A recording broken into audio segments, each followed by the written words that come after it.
السلام علیکم ورحمۃ اللہ وبرکاتہ۔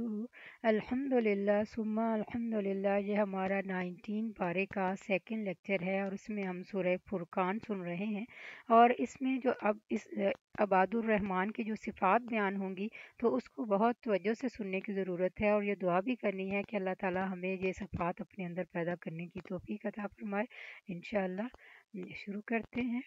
نحمده ونصلي على رسوله الكريم، أما بعد، أعوذ بالله من الشيطان الرجيم، بسم الله الرحمن الرحيم، ربي اشرح لي صدري ويسر لي أمري واحلل عقدة من لساني يفقهوا قولي واجعل لي وزيرا من أهلي رب زدني علما رب زدني علما آمين ثم آمين۔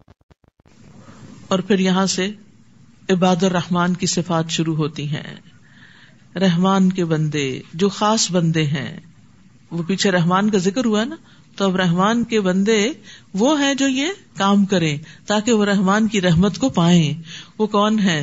وَعِبَادُ الرَّحْمَنِ الَّذِينَ يَمْشُونَ عَلَى الْأَرْضِ هَوْنًا، اور رحمان کے حقیقی بندے وہ ہیں جو زمین پر انکساری کے ساتھ چلتے ہیں، عاجزی کے ساتھ چلتے ہیں، اور اگر جاہل ان سے مخاطب ہوں تو بس سلام کہہ کر کنارہ کش رہتے ہیں، یعنی جہالت کے جواب میں بھلی بات کرتے ہیں، بد کلامی نہیں کرتے، فحش گوئی نہیں کرتے، بد مزاجی سے نہیں کام لیتے، اور اس کے ساتھ ساتھ ان کی چال بھی بہت آرام والی ہوتی ہے۔ آرام سے مراد یہ نہیں کہ سست چال ہوتی ہے، بلکہ قدم جما کے، شور کیے بغیر اور بھاگے دوڑے بغیر، دوسروں کو تکلیف دیے بغیر باوقار اور پرسکون انداز میں چلتے ہیں، کیونکہ چال بھی انسان کی شخصیت کی عکاس ہوتی ہے۔ اور جو اپنے رب کے حضور سجدہ اور قیام میں راتیں گزارتے ہیں، الحمدللہ اگر سارا سال نہیں تو رمضان میں، اور رمضان سارا بھی نہیں تو رمضان کے آخری عشرے میں راتیں عبادت میں گزرتی ہیں۔ تو رات کی نماز کی بہت اہمیت ہے۔ نبی صلی اللہ علیہ وسلم نے فرمایا، جس آدمی نے رات کے قیام میں 10 آیتیں تلاوت کی اس کے لیے اجر کا ڈھیر لکھا جاتا ہے، اور یہ ڈھیر دنیا اور جو کچھ اس میں اس سے بہتر ہے۔ رسول اللہ صلی اللہ علیہ وسلم نے یہ بھی فرمایا کہ فرض نماز کے بعد سب سے فضیلت والی نماز رات کی نماز ہے، یعنی تہجد کی نماز۔ نبی صلی اللہ علیہ وسلم نے یہ بھی فرمایا، سلام پھیلاؤ، اچھی گفتگو کرو، صلہ رحمی کرو، اور راتوں کو جب لوگ سو رہے ہوں تو تم قیام کرو، تم سلامتی کے ساتھ جنت میں داخل ہو جاؤ گے۔ والذین یقولون ربنا اصرف عنا عذاب جہنم ان عذابها کان غراما، اور وہ جو کہتے ہیں اے ہمارے رب جہنم کے عذاب سے ہمیں بچائے رکھنا، کیونکہ اس کا عذاب ٹلنے والا نہیں، اس کی ہیٹ کم نہیں ہوگی، زیادہ ہی ہوگی۔ یعنی ہوتا ہے نا کہ جب گرمی آتی ہے تو انسان تھوڑا اس سے مانوس ہوتا ہے، تو پھر گرمی کم لگتی ہے، شروع میں ایک دم جب چینج ہوتی ہے تو طبیعت پہ بڑی بھاری گزرتی ہے۔ جہنم میں کیا ہوگا کہ آگ سے جب تھوڑا سا بھی مانوس ہونے لگے تو اس کی ہیٹ انکریز کر دی جائے گی۔ فَلَن نَّزِيدَكُمْ إِلَّا عَذَابًا، ہم نہ اضافہ کریں گے مگر عذاب میں ہی، یعنی جہنم کے عذاب میں کمی نہیں ہوگی، بلکہ جب اس کی شدت ذرا کم محسوس ہونے لگی تو اس کا ٹیمپریچر اور اس کی سزائیں اور بڑھا دی جائیں گی۔ ہم سب کو خاص طور پر اس کی دعا کرنی چاہیے، کیونکہ فمن زحزح عن النار وادخل الجنۃ فقد فاز، کہ جو آگ سے بچا لیا گیا اور جنت میں داخل کر دیا گیا وہ کامیاب ہو گئے۔ یہ اصل کامیابی، اور یہاں سے تو ہمیشہ کے گھر میں داخل ہونا ہے نا، یعنی ہمیشہ کی زندگی کو شروع ہونا ہے، تو اس لیے بہت ضروری ہے کہ ہم اس کی فکر کریں اور جہنم سے پناہ مانگیں۔ رسول اللہ صلی اللہ علیہ وسلم نے فرمایا، اللہ سے جہنم کے عذاب کی پناہ مانگا کرو، یعنی اس سے بچنے کی۔ رسول اللہ صلی اللہ علیہ وسلم نے فرمایا، جو شخص 3 مرتبہ جہنم سے پناہ مانگ لے، جہنم خود کہتی ہے کہ اللہ اس بندے کو مجھ سے بچا لے۔ تو ہر روز کم از کم 3 بار ضرور دعا کرنی چاہیے کہ اللہ تعالیٰ ہمیں جہنم سے بچا کے رکھے۔ اور جب ہم جہنم سے بچنے کی دعا کریں گے اور فکر کریں گے نا، تو پھر وہ کام بھی چھوڑیں گے جو جہنم میں لے جانے والے ہیں۔ انہا ساءت مستقرا و مقاما، بلا شبہ وہ بہت بری جائے قرار ہے اور بہت برا مقام بھی ہے۔ اور جو خرچ کرتے ہیں تو نہ اسراف کرتے ہیں اور نہ بخل، بلکہ ان کا خرچ ان دونوں انتہاؤں کے درمیان اعتدال پر ہوتا ہے، اور وہ اللہ کے ساتھ کسی اور کو الہ نہیں پکارتے، نہ ہی اللہ کی حرام کی ہوئی کسی جان کو ناحق قتل کرتے ہیں، اور نہ وہ زنا کرتے ہیں، اور جو شخص ایسے کام کرے گا ان کی سزا پا کر رہے گا۔ استغفر اللہ، یعنی قتل اور زنا کی سزا ہے، اس پر حد بھی ہے، یہ حدود میں سے ہے۔ یضاعف لہ العذاب یوم القیامہ، قیامت کے دن اس کا عذاب دگنا کر دیا جائے گا۔ ویخلد فیہ مہانا، اور وہ ذلیل ہو کر اس میں ہمیشہ کے لیے پڑا رہے گا۔ الا من تاب وآمن وعمل عملا صالحا، ہاں جو شخص توبہ کر لے اور ایمان لے آئے اور نیک عمل کرے تو ایسے لوگوں کی برائیوں کو اللہ تعالیٰ نیکیوں سے بدل دے گا، اور اللہ بہت بخشنے والا رحم کرنے والا ہے۔ تو یاد رکھیے، خالص توبہ گناہوں کو نیکیوں میں بدل دیتی ہے۔ کتنی خوبصورت بات ہے یہ، یعنی اللہ تعالیٰ واقعی رحمان اور رحیم ہے کہ انسان سے اگر کچھ گناہ ہو چکے ہیں اور انسان ان پر پھر شرمندہ ہوتا ہے، توبہ کر لیتا ہے، ٹوٹلی اپنا لائف سٹائل بدل لیتا ہے، تو پھر جو پچھلے ماضی میں برے کام ہوئے تھے ان برائیوں کو نیکیوں میں تبدیل کر دیا جاتا ہے، یعنی ان پر پھر سزا نہیں دی جاتی۔ یعنی قیامت کے دن اگرچہ اس کے اعمال نامے میں وہ لکھے ہوں گے مگر اس کو سزا نہیں ملے گی، ان پر اس کو نقصان نہیں دیں گے، کیونکہ ان الحسنات یذہبن السیئات، بے شک نیکیاں برائیوں کو دور کر دیتی ہیں۔ رسول اللہ صلی اللہ علیہ وسلم نے فرمایا، اس شخص کی مثال جو برائیاں کرنے کے بعد نیکیاں کرتا ہے اس آدمی کی طرح ہے جس پر ایسی تنگ زرہ ہو کہ جس سے اس کا گلا گھٹ رہا ہو۔ آدمی جب نیکی کرتا ہے تو ایک کڑا ٹوٹ جاتا ہے، پھر دوسری نیکی کرتا ہے دوسرا کڑا ٹوٹ جاتا ہے، یہاں تک کہ وہ زرہ ٹوٹ ٹوٹ کر زمین پر آ جاتی ہے۔ یعنی گناہ جو ہے وہ انسان کو جکڑ لیتے ہیں، اس کے دل کو بھی پکڑ لیتے ہیں اور اوور آل بھی اس کو جکڑ لیتے ہیں، یعنی ایسا انسان ریلیکس نہیں ہوتا، خوش نہیں ہوتا۔ تو توبہ جو ہے وہ ایک ایک وہ جو کڑا ہے جس نے انسان کو جکڑا ہوا ہے اس کو توڑنا شروع کر دیتی ہے، اور ایک ایک نیکی جو ہے وہ انسان کو شرح صدر عطا کرتی۔ جیسا کہ آپ نے محسوس کیا ہوگا کہ جب آپ تراویح پڑھتے ہیں، قرآن کی تلاوت کرتے ہیں، ذکر اذکار کرتے ہیں، صدقہ خیرات کرتے ہیں، قرآن کی تفسیر سنتے ہیں، یہ سب نیکی کے کام ہے نا، تو اس سے آپ کے اندر آپ کے دل کی گھٹن میں ضرور کمی واقع ہوتی ہے۔ اور جو شخص توبہ کرے اور نیک عمل کرے تو وہ گویا اللہ کی طرف یوں رجوع کرتا ہے جیسا کہ رجوع کرنے کا حق ہے، اور جو جھوٹی گواہی نہیں دیتے اور جب کسی لغو کام پر ان کا گزر ہو تو شریف آدمیوں کی طرح وقار سے گزر جاتے ہیں، یعنی جھوٹ، کھیل کود اور بری باتوں سے بھری مجلسوں سے اعراض برتتے ہیں، بری باتیں کرنے والے لوگوں کے ساتھ شامل نہیں ہوتے بلکہ ان کے اندر حیا ہوتی ہے اور وہ ایسی مجلسوں میں جاتے بھی نہیں ہیں۔ ابن قیم کہتے ہیں کہ اللہ سبحانہ تعالیٰ نے عباد الرحمان کی اس بات پہ تعریف فرمائی ہے کہ وہ جھوٹی مجلسوں میں جانا چھوڑ دیتے، یعنی ایسے مجالس میں نہیں جاتے جہاں جھوٹ فریب کا کاروبار ہو یا دھوکہ دہی ہو یا پھر جھوٹی باتیں پھیلائی جا رہی ہو، ان جگہوں کو وہ چھوڑ دیتے ہیں۔ تو فرمایا تو اس کا کیا حال ہوگا جو جھوٹ بولے اور اس پر عمل کرے، پھر اس کی کیسی پکڑ ہوگی۔ جو شخص جھوٹ سے نہ بچے اس کا تو روزہ بھی قبول نہیں ہوتا۔ من لم يدع قول الزور والعمل به والجهل فليس لله حاجة ان يدع طعامه وشرابه، جو شخص جھوٹ بات کرنا اور اس پر عمل کرنا اور جہالت کی باتوں کو نہیں چھوڑتا تو اللہ کو اس کے روزے کی کوئی ضرورت نہیں کہ وہ اپنا کھانا اور پینا چھوڑ دے۔ اور جب انہیں اپنے رب کی آیات سے نصیحت کی جاتی ہے تو ان پر اندھے اور بہرے ہو کر نہیں گرتے بلکہ ان کا گہرا اثر قبول کرتے ہیں۔ رب کی آیات کو بس اندھوں بہروں کی طرح نہیں سنتے۔ بہرا وہ ہوتا نا جس کے کان کو آواز لگے بھی تو اس کو سنائی نہیں دیتا اور اندر نہیں کچھ بھی اترتا، سمجھ کچھ نہیں آتی کہ دوسرا کیا کہہ رہا ہے۔ تو اسی طرح قرآن کو بس صرف اس طرح سننا کہ کچھ سمجھ نہ آئے تو یہ بھی درست نہیں۔ اس کا یہ مطلب نہیں کہ قرآن سننا چھوڑ دے انسان، اس کا کیا مطلب ہے کہ قرآن کو سمجھنے کی کوشش کرے۔ اور وہ جو دعا کرتے ہیں ربنا ہب لنا من ازواجنا وذریاتنا قرۃ اعین واجعلنا للمتقین اماما، اے ہمارے رب ہمیں اپنے ازواج اور اولاد کی طرف سے آنکھوں کی ٹھنڈک عطا کر اور ہمیں متقی لوگوں کا پیشوا بنا۔ قرضی کہتے ہیں مومن کی آنکھ کو اس بات سے بڑھ کر ٹھنڈا کرنے والی اور کوئی چیز نہیں کہ وہ اپنی بیوی اور اپنی اولاد کو اللہ کا مطیع فرما دیکھے. اور آپ نے محسوس کیا ہوگا کہ جب آپ کے بچے کو نیکی کا کام کرتے ہیں تو جو آپ کو خوشی ہوتی ہے وہ کسی بڑی دولت کے کما لانے پر بھی نہیں ہوتی.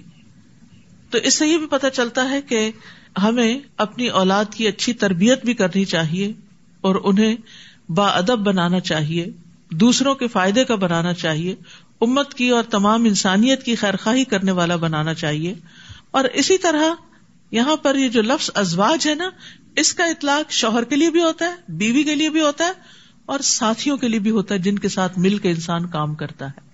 ٹھیک ہے، یعنی ازواج جو ہے وہ صرف شوہر بیوی ہی نہیں ہوتے، بلکہ جن لوگوں کے ساتھ انسان مل کے نیکی کے کام کرتا ہے، اچھے اچھے کام کرتا ہے، جو ہمارے ساتھ رہتے ہیں، جن کے ساتھ ہمارے دن کا ایک بڑا حصہ گزرتا ہے. تو یا اللہ وہ ہمارے لیے فتنہ نہ ہو، وبال جان نہ ہو، بلکہ ہماری آنکھوں کی ٹھنڈک ہو. آپ دیکھیں جب اچھے لوگوں کے ساتھ مل کے ہم کام کرتے ہیں نا تو بھاری سے بھاری کام آسان ہو جاتا ہے. آپ دیکھیں کہ جو لوگ جاب کرتے ہیں، کام کرتے ہیں، دو طرح کے ہوتے ہیں. ایک وہ ہوتے ہیں جنہیں ہر روز صبح اٹھ کے بخار چڑھا ہوتا ہے کہ ہائے کام پہ جانا ہے. اس کی ایک بڑی وجہ کیا ہے؟ باس ایسا ہے کہ جو کبھی شرافت سے بات ہی نہیں کرتا، کبھی انسانوں جیسی بات ہی نہیں کرتا. کولیگز ایسے ہیں جو ہر وقت جڑیں کاٹنے کو تیار ہیں. لیکن کچھ جگہیں ایسی ہوتی ہیں کہ جہاں انسان کام کرتا ہے تو رات کو سوتے ہوئے بھی مسکرا کے سوتا ہے کہ صبح پھر ہوگی، اور پھر صبح جائیں گے اور پھر صبح اچھے اچھے کام کریں گے اور مل کے کام کریں گے. تو یہ بہت بڑی نعمت ہوتی. تو آج کے بعد جب یہ دعا مانگے نا تو اس میں صرف گھر والوں کی نہیں مانگے، اپنے ساتھیوں کے لیے بھی مانگے کہ اللہ انہیں بھی ہماری آنکھوں کی ٹھنڈک بنا. کیونکہ بعض دوست ایسے ہوتے ہیں کہ جو ہمیں اچھے بھی لگتے ہیں لیکن ہمارے لیے بڑی مصیبت بھی بن جاتے ہیں، یعنی بہت ڈسٹرب بھی کرتے ہیں طرح طرح کی غلط باتیں کر کے یا غیبت کر کے. کیونکہ کچھ دوستوں نے تو دوستوں کو ڈسٹ بن بنایا ہوتا ہے، یعنی جو بری بات دیکھی، جو ایکسپیرینس ہوا وہ لا کے ان پہ ڈمپ کر دیا، اور باقاعدہ کال کر کے یا میسج کر کے کوئی نہ کوئی بری خبر سناتے رہتے ہیں آپ کو. کیونکہ ان کا اپنا دماغ خراب ہوتا ہے، خود نیگیٹو تھنکنگ ہوتی ہے، لہٰذا ہر ایک سے وہ لڑائی کر رہے ہوتے ہیں اور پھر اپنی لڑائیوں کی داستانیں آپ کو سناتے ہیں. تو ایسے لوگوں سے بھی پناہ مانگنی چاہیے کہ اللہ یا وہ ٹھیک ہو جائیں یا پھر ہمیں ان سے نجات دے. کیونکہ انسان کا سارا دن خراب ہو جاتا ہے جب صبح صبح ہی انسان کے ایسے لوگوں سے واسطہ پڑے یا ایسے لوگوں کی بات سنے. اس کے برعکس جب آپ کسی کو صبح صبح ملاقات کریں، ہنستے مسکراتے ویلکم کرتے ہوئے، تو پھر آپ دیکھیں دن کیسے گزرے گا اور زندگی کتنی خوشگوار ہو جائے گی، اور نیکی کے بڑے بڑے کام، بھاری بھاری کام آپ کے لیے آسان ہو جائیں گے. اور پھر اس میں یہ بھی ہے کہ وَجَعَلْنَا لِلْمُتَّقِينَ إِمَامًا، کہ اللہ جو ہمارے فالوورز ہوں، جن کی ہم امامت کریں، وہ بھی متقی ہوں. کیونکہ جس انسان کے فالوورز متقی ہوتے ہیں وہ امام کو بھٹکنے نہیں دیتے. جیسے امام نماز پڑھا رہا ہوتا ہے، اتنی سی بھی غلطی کرے تو پیچھے والا اگر حافظ الرٹ ہے تو وہ کیا کرے گا، وہ زیر زبر کو بھی جانے نہیں دیتا آگے. لیکن اگر وہی غافل کھڑے ہیں پیچھے تو بڑی بڑی مسٹیکس کو چھوڑ دیتے ہیں. تو اسی طرح اگر ہمارے ساتھی یا ہمارے فالوورز، یا جیسے ایک ماں ہے تو بچے اس کے فالوورز ہیں، نیک بچے ہوں گے تو وہ ماں باپ کو سمجھائیں گے کہ دیکھیں بابا یہ نہیں کریں، دیکھیں ماما یہ نہیں کریں، یہ اللہ نے منع کیا ہے. جو یا اللہ ہمیں متقین کے بیچ میں رکھ، اور متقین کے ساتھ ہی ہم وتوفنا مع الابرار، نیک لوگوں کے ہاتھوں ہماری روح نکلے، اس وقت وہ ہمیں سنبھالنے والے ہوں، نیک لوگ ہمارا جنازہ پڑھنے والے ہوں، تاکہ ہماری آگے کی منزلیں بھی آسان ہوں. تو یہ انسان کی بہت بڑی خوش قسمتی، اور اس کے لیے انسان کو دعائیں کرتے رہنا چاہیے. اور یہ دنیا میں بھی انسان کی آنکھیں ٹھنڈی کرتی ہیں، اور آخرت میں بھی انسان کے لیے بہترین دوست ہوں گے. یہی وہ لوگ ہیں جو اپنے صبر کا بدلہ بہشت کے بالا خانوں کی صورت میں پائیں گے. وہاں دعائے حیات اور سلام کے ساتھ ان کا استقبال ہوگا، جن میں وہ ہمیشہ رہیں گے. کیا ہی اچھی قرار گاہ ہے اور کتنی اچھی قیام گاہ. تو 11 صفات کا ذکر ہے یہاں، انکساری اور بردباری، تہجد پڑھنا، اللہ کا خوف رکھنا، فضول خرچی اور بخیلی چھوڑ دینا، شرک سے بچنا، زنا چھوڑ دینا، ناحق قتل نہ کرنا، توبہ کرنا، جھوٹ چھوڑ دینا، بدسلوکی کرنے والے سے درگزر کرنا، حق کی دعوت قبول کرنا، اس بات کا اظہار کرنا کہ وہ اللہ کی بارگاہ میں دعا کرنے کا محتاج ہے. اے نبی آپ لوگوں سے کہہ دیجئے کہ اگر تم اسے نہیں پکارتے تو میرے رب کو تمہاری کوئی پرواہ نہیں، تو تم حق کو جھٹلا چکے، اب جلد ہی ایسی سزا پاؤ گے جس سے جان چھڑانا محال ہوگی. سورۃ الشعراء. بسم اللہ الرحمن الرحیم طاسیم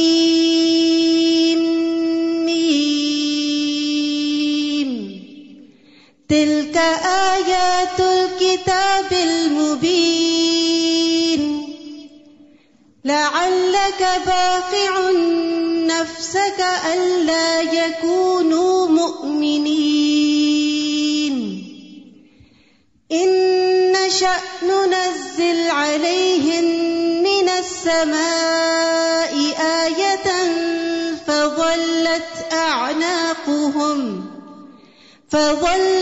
أعناقهم لها خاضعين وما يأتيهم من ذكر من الرحمن محدث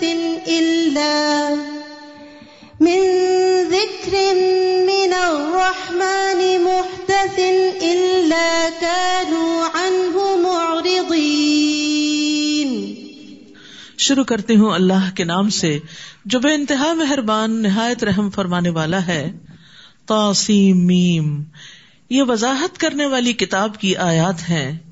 اے نبی، اگر یہ لوگ ایمان نہیں لاتے تو اس غم میں شاید آپ اپنے آپ کو ہلاک ہی کر ڈالیں گے. اگر ہم چاہتے تو ان پر آسمان سے کوئی معجزہ اتار دیتے جس کے آگے ان کی گردنیں جھک جاتی، اور ان کے پاس رحمان کی طرف سے جو بھی کوئی نئی نصیحت آتی ہے تو یہ اس سے منہ موڑ لیتے ہیں. یعنی ان کو قرآن میں کوئی انٹرسٹ نہیں ہوتا اور نبی صلی اللہ علیہ وسلم کی بات کی طرف کوئی توجہ نہیں دیتے.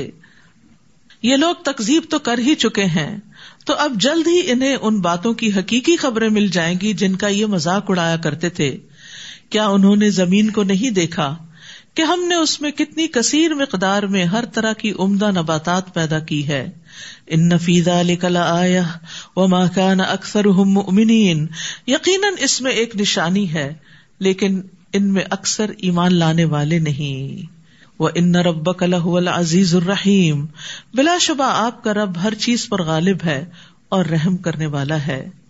اس صورت میں 9 مقامات پر ان 2 آیات کی تکرار ہوئی ہے. سب سے پہلی آیت جس سے بات شروع کی گئی وہ کائنات کی نشانی ہے. آیات کونیہ میں سے ہے کہ لوگ کائنات کی نشانیوں پہ غور نہیں کرتے. اگر یہ غور کرتے تو اپنے رب کو پا لیتے، لیکن اکثر لوگ اسی وجہ سے مومن نہیں کہ غور و فکر کا طریقہ ان کا درست نہیں. اور یہاں اللہ تعالیٰ کی 2 صفات کا ذکر ہے، العزیز الرحیم. العزیز ایسی ہستی ہوتی ہے جس کا کوئی ادراک نہیں کر سکتا، اور وہ مخلوقات کی صفات سے بہت بلند ہوتی ہے، جس کا مرتبہ بہت بلند ہوتا ہے، جو کسی کے آگے جھکتا نہیں، جو عقل و فہم سے اتنا دور ہوتا ہے کہ اس کا احاطہ عقل سے نہیں کیا جا سکتا. وہ اپنی ذات میں بے نیاز ہوتا ہے، کسی کا محتاج نہیں ہوتا. وہ ایسی ہستی ہوتی ہے کہ جیسی کوئی اور ہستی ہے ہی نہیں، اور مخلوقات اس کی شدید محتاج ہیں، اس تک رسائی پانا مشکل ہوتا ہے. لیکن اس کے ساتھ چونکہ وہ رحیم ہے اس لیے وہ مخلوق کی دعائیں سنتا ہے. غالب ہے جس کو مغلوب نہیں کیا جا سکتا، محفوظ ہے جس کو کوئی نقصان نہیں دے سکتا، وہ جس کو کوئی پکڑ نہیں سکتا، بھاگنے والے اس کو عاجز اور بے بس نہیں کر سکتے. اور الرحیم تو بہت رحم کرنے والا، بار بار رحم کرنے والا ہے، جو مساکین کی فریاد رسی کرتا ہے اور سب کے ساتھ شفقت کا معاملہ کرتا ہے، خواہ وہ اس کی اطاعت کریں یا نہ کریں. وَإِذْ نَادَى رَبُّكَ مُوسَىٰ أَنِ ائْتِ الْقَوْمَ الظَّالِمِينَ، اور وہ واقعہ یاد کرو جب تمہارے رب نے موسیٰ کو پکارا کہ ظالم قوم کے پاس جاؤ، یعنی قوم فرعون جو اپنی جان پہ بھی ظلم کرتی ہے اور خاص طور پر بنی اسرائیل پہ ظلم ڈھا رکھا ہے. یعنی قوم فرعون کے پاس. کیا وہ ڈرتے نہیں؟ موسیٰ نے عرض کیا، میرے رب میں ڈرتا ہوں کہ وہ مجھے جھٹلا دیں گے. بہت جابر قسم کے لوگ تھے. وَيَضِيقُ صَدْرِي وَلَا يَنطَلِقُ لِسَانِي فَأَرْسِلْ إِلَىٰ هَارُونَ، میرا سینہ گھٹتا ہے یعنی دم رکتا ہے، زبان بھی نہیں چلتی، یعنی اتنا پریشر ہے ان کے ظلم و ستم کا مجھ پر کہ میں ان کے سامنے بات نہیں کر سکوں گا، لہذا ہارون کو بھی رسالت عطا فرما. تو یاد رکھیے اگر کوئی کام آپ اکیلے نہیں کر سکتے تو کوئی بری بات نہیں ہے. موسیٰ علیہ السلام جو اتنے قوی اولو العزم پیغمبر تھے، اس کام کے لیے اپنے آپ کو مشکل میں پاتے ہیں، یہ میں نہیں کر پاؤں گا. ایسی کیفیات ہر ایک کے اوپر آتی ہیں جب آپ کو کوئی ذمہ داری دی جاتی ہے, کوئی ڈیوٹی دی جاتی ہے, اور بعض اوقات وہ ایسی ہوتی ہے کہ آپ کہتے نہیں میری لمٹ سے باہر ہے, میرے لیے مشکل ہے.